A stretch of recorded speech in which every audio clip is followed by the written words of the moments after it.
नमस्कार मंडळी, मी मानसी. माझा आजचा हा पहिलाच ब्लॉग आहे. पहिल्या ब्लॉगची सुरुवात मी गोड पदार्थांनी करत आहे. तर मी आज कोणता पदार्थ करू, तर मी आज करंजी करत आहे. मी करंजी सगळ्यांनाच माहिती, आपण दिवाळीमध्ये सगळेजण करंजी करतच असतो, पण आजही मी माझ्या पद्धतीने करते. तर आपण करंजी करण्यासाठी काय काय लागेल ते आपण बघूया. हे पारीसाठी लागणारे साहित्य आहे. चवीनुसार मीठ, 2 चमचे रवा, 1 वाटी मैदा आणि थोडस तूप. हे आपलं घरचं गाईचं तूप आहे. तर आपण पारीसाठी आपण तयारी करूया. पहिल्यांदा आपण तूप वितळून घेऊया. गॅस बंद करते. आपण आधी चवीनुसार मीठ घेतलेलं आहे. त्याच्यामध्ये 1 वाटी मैदा चाळून घेऊया.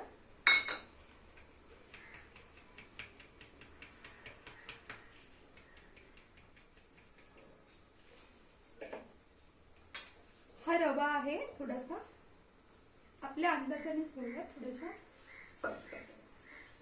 आणि हे सगळं साहित्य मिक्स करूया.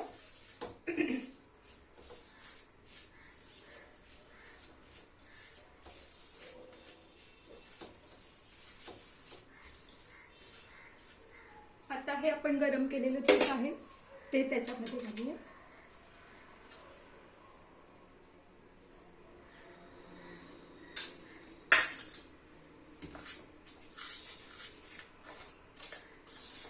तूप गरम आहे म्हणून चमच्याने आधी सगळं ढवळून घेऊया.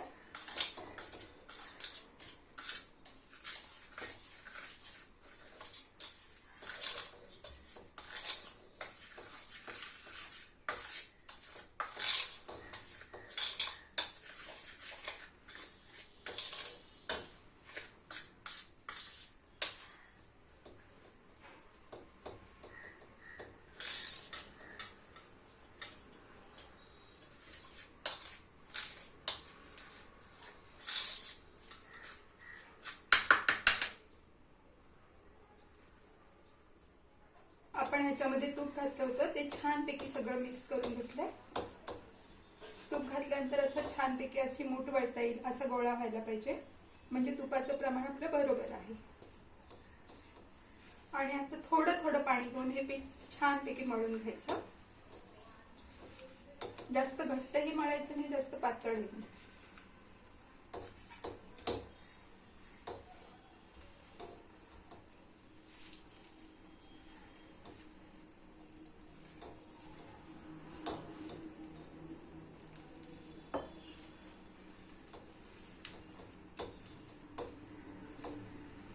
आणि पाणी आपलं नॉर्मल टेम्परेचरचंच घ्यायचं, साधं गरम पाणी वगैरे काही घ्यायची गरज नाहीये. असं छानपैकी सगळं पीठ मळून घ्यायचं.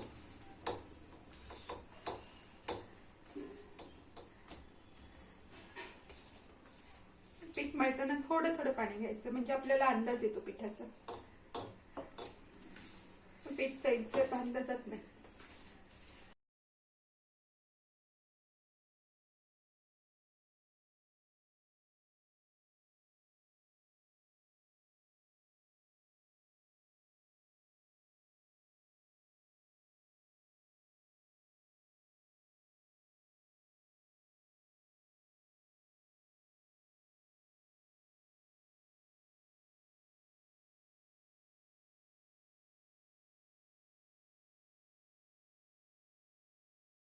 हे करंजीसाठी लागणारं सारण आहे.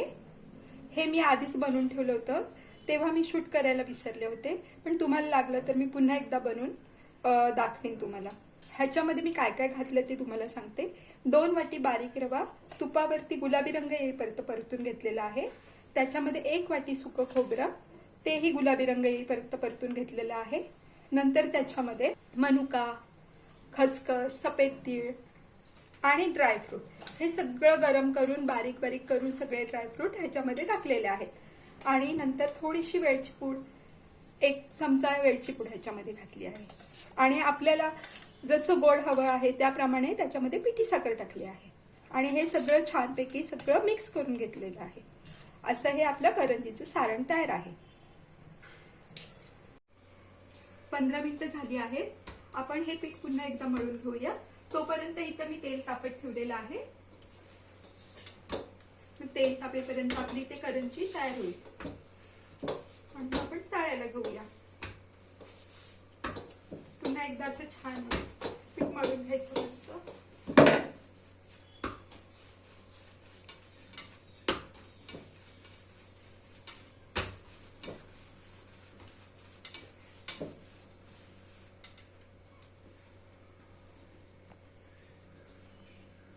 पीठ छान सॉफ्ट झालेलं आहे. खूप पातळही नाही, खूप घट्टही नाही.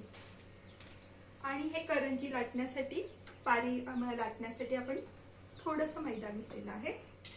आणि हे करंजी कापण्यासाठी कात्रण आहे. आणि हे सारण भरण्यासाठी चमच.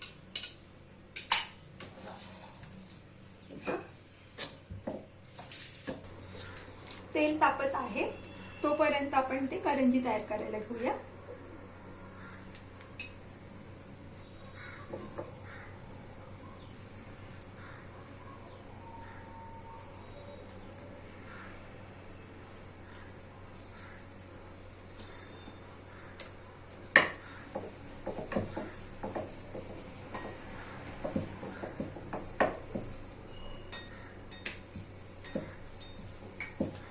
अशी पोळी करून तयार करून घ्यायची.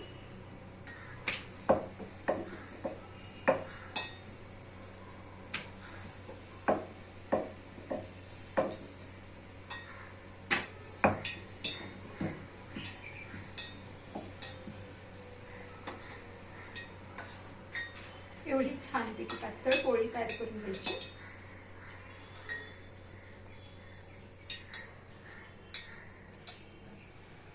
दोन चमचे सारण भरते.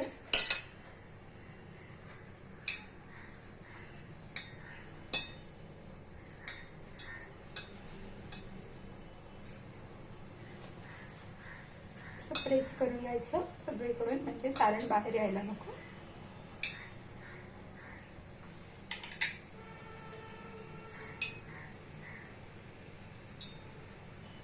असं कट करून घ्यायचं.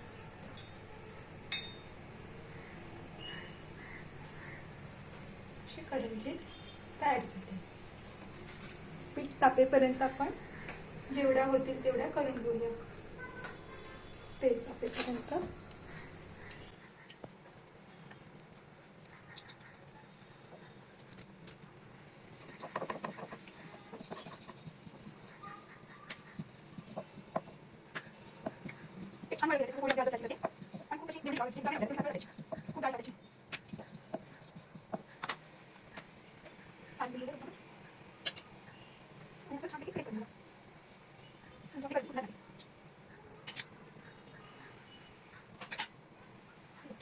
आता रेडी झालेली आहे.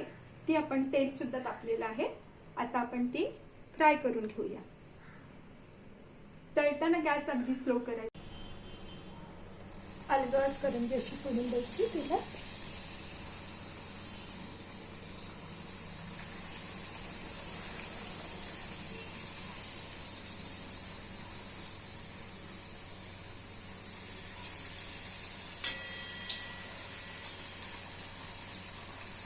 गॅसची फ्लेम स्लोच ठेवायची. छान गुलाबी रंग येईपर्यंत तळून घ्यायची करंजी. आपली करंजी रेडी आहे.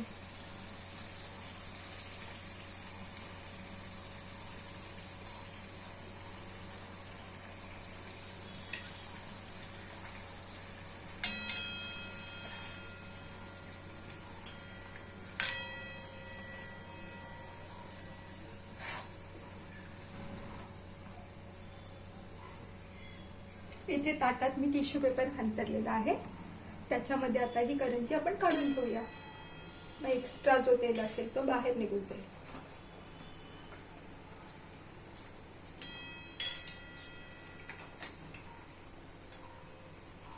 छान निथळून द्यायची.